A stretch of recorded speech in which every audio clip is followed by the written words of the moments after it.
Salvage Hunters isn't always just a display, approximately the discovery of dust-covered relics lost to time and turning them to prized ownership. It is a story about connecting the beyond to the prevailing and keeping it for the destiny. It is a tale of persistence, ardor, a pointy eye for information, and remarkable talents. This is where the superstar of the display stands out. He is the link among the past, gift, and future, and embodies the competencies and other qualities that make the display splendid. Unfortunately, darkness has enveloped the bright megastar of this antique professional. What if I advise you there's a side to Drew's story that doesn't make it to the brilliant lights of TV? A aspect crammed not with antiques but with heartbreak, non-public struggles, and lessons that hit tougher than any goodbye long gone incorrect. So snatch a seat and settle in, and permits peel back the layers of Drew Pritchard's lifestyles to uncover the tale at the back of the person. For years, Drew has been the face of Salvage Hunters. He is a actual existence Indiana Jones, a modern-day treasure hunter with a knack for spotting gold in which others see rust. But wherein did it all begin? What formed this man's passion for respiratory life lower back into the forgotten? To discover, we can begin at the old-fashioned city of Conwy, North Wales, where Drew grew up, surrounded through memories of the past. While maximum children have been busy gambling football or soccer, going to the park, or reading comedian books, Drew had his nostril buried in old junkyards, finding fascination in matters others had tossed aside. He wasn't your regular boy. He cherished tinkering with matters, solving an antique motorcycle here, repurposing a chunk of scrap metallic there. He also had a knack for asking questions. His inquisitive nature, fueled with the aid of his curiosity, became the seeds of his lifelong love for records and craftsmanship. Now allows rapid ahead of peace. Back within the overdue 80s, he landed a task working for a local stained glass conservator. That's wherein he owned his eye for detail and found out the significance of expertise. For Drew, it wasn't pretty much solving glass. It was approximately retaining tales, takes and thrilling turn. Most humans might have stayed cushy in one change, sticking to stained glass, recuperation as an instance, but now not Drew. He had bigger plans, desires that went beyond restoring church windows and antique glasswork. While operating within the stained glass global within the overdue 80s, Drew had the chance to meet a number of the most experienced vintage dealers in North Wales. It became a community complete of colorful characters, folks that could walk into a dusty barn and stroll out with treasures nobody else noticed. These pros saw something in Drew. They noticed that he wasn't simply some other guy with a toolbox. He had an eye fixed for element, a love for history, and most importantly, a hunger to study. One of the pivotal figures in Drew's early profession was a neighborhood antiques dealer named Clive. To turn even the maximum mundane finds into sought-after portions, he became a sort of unofficial mentor to Drew. Clive took him to his first main antique honest in 1990, held in Newark, Nottinghamshire, a mecca for antique fanatics. Drew later defined that experience as a turning factor. It was like a playground for me, he'd say. Everywhere I regarded, there has been something wonderful to analyze or find out. Drew failed to just study, he participated. He started out small, buying low-cost portions, an antique weather vane here, a rustic desk there, and flipping them for earnings. Clive taught him the ropes. He taught Drew the way to negotiate, spot proper merchandise in a market flooded with reproductions, and most significantly, how to see capacity in which others saw junk. Then there was some other vital connection. A flamboyant dealer named Gerald. Gerald specialized in big architectural salvage. Grand fireplaces, forged iron gates, and stone ornaments from stately houses have been what Gerald's know-how. Drew was inquisitive about the sheer scale of Gerald's paintings. Through Gerald, Drew were given his first big rec into architectural salvage. Around 1992, Gerald invited him to sign up for a mission dismantling and selling parts of a Victorian greenhouse from a rustic property. Drew threw himself into the task, learning no longer simply the change, however also the tales in the back of those pieces, stories he'd later use to captivate customers. These relationships accelerated Drew's understanding of the vintage international. They also opened doors to new possibilities. By the mid-1990s, Drew wasn't just the stained glass man. He began constructing a popularity as a flexible provider who should cope with the entirety from small decorative pieces to massive architectural salvages. Looking back, Drew regularly credits those early mentors for shaping his profession. Without people like Clive and Gerald, I wouldn't have had the courage to take risks or the know-how to spot the diamonds inside the hard, he as soon as stated in an interview. Drew discovered that each adventure has its demanding situations. Stay tuned for the highs, the lows, and the sudden twists. By the late 2000s, Drew had already made a call for himself in the international of antiques and salvaging. His knack for spotting hidden gems turned into unrivaled, and his recognition for truthful offers and storytelling made him an approachable expert inside the enterprise.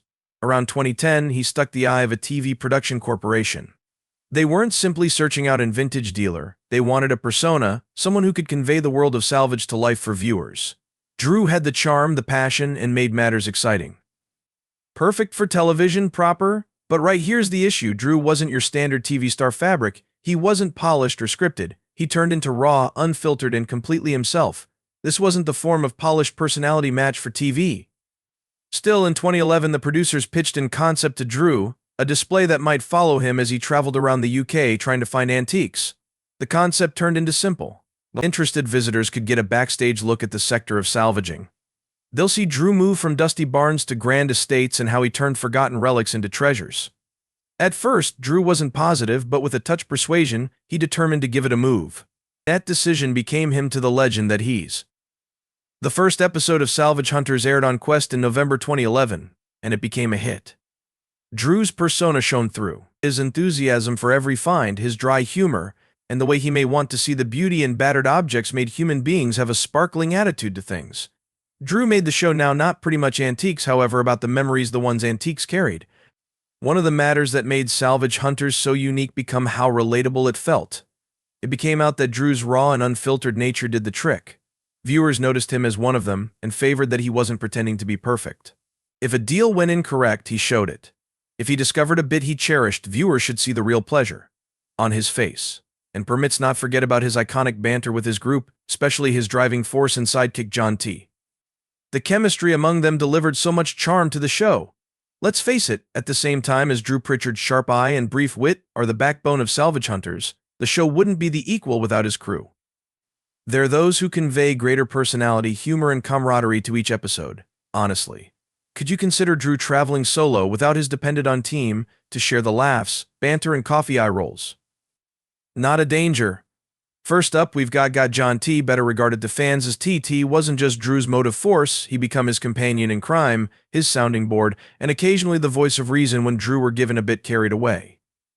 With his late-return demeanor and dry humor, T became the right foil to Drew's boundless. Remember the times Drew might get overly excited about something like a rusty weather vane?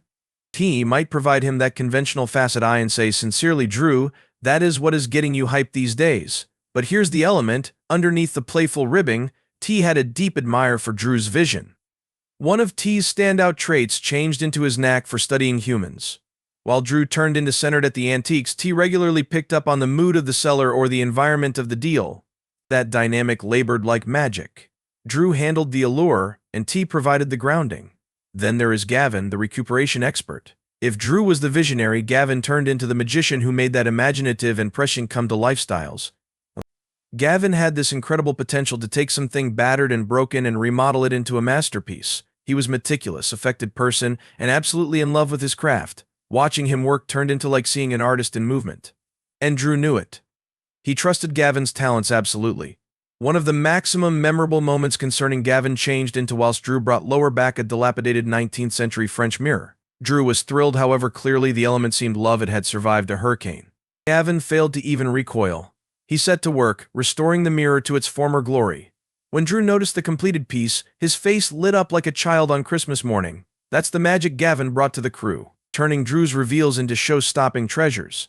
And permits no longer forget about Rebecca Pritchard, Drew's ex-spouse and the display's resident research and valuation professional. Rebecca's function turned into vital. She was the only who dove into the history of the pieces Drew delivered again. Her insights brought depth to the show, giving visitors a glimpse into the memories at the back of the antiques. While Drew became out within the area making offers, Rebecca turned into the only who showed whether the one's deals had been as desirable as Drew was hoping they'd be. What made the dynamic among Drew and Rebecca so thrilling become their chemistry. It helped that the two of them had been married couples. But right here's the aspect: while you're on TV, existence adjustments, and it does very fast. Fame isn't all glamour. While Drew thrived professionally, his non-public lifestyles confronted its fair share of challenges. Being a public parent meant scrutiny. And Drew, being Drew, didn't precisely have a low-key personality. His trustworthy nature, which endeared him to enthusiasts, sometimes ruffled feathers inside the industry. Then there may be the impact of repute on relationships. Drew and Rebecca had already parted approaches before the display, however operating together under the general public eye wasn't constantly smooth. They made it paintings for the sake of the show and their shared ardor for antiques, however it wasn't without its hurdles. Drew himself admitted in interviews that balancing reputation, paintings, and private life became certainly one of the largest challenges he faced. Drew persisted to juggle being a TV celebrity, strolling a developing enterprise, traveling continuously, and retaining some semblance of a private existence. It became hard, but Drew's love for antiques in no way wavered, and the legacy of individuals who came earlier than him. Drew's journey through grief wasn't smooth, and it's something he has been open approximately. In interviews, he has spoken about how tough it became to maintain going after any such monumental loss, but he did maintain going.